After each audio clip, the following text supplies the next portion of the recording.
Hi guys, birthday ngayon ng misis ko. Hindi niya alam na may bouquet ako sa kanya. Ito, susurprise natin mamaya.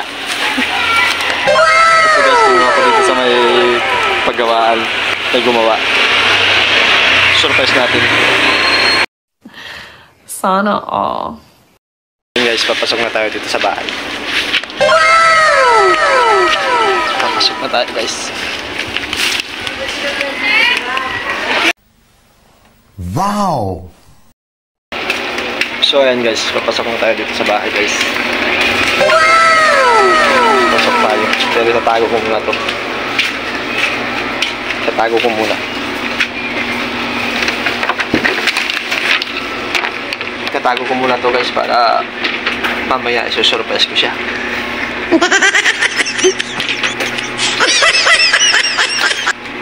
Susurprise natin.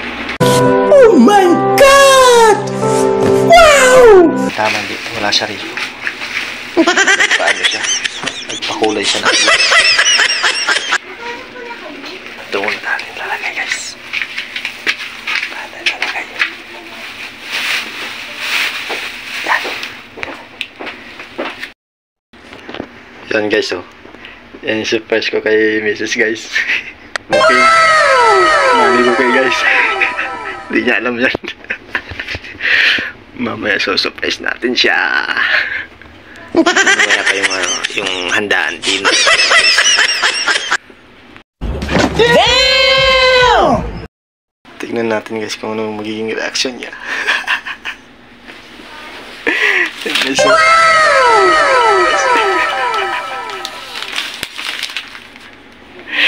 natin ang magiging reaction.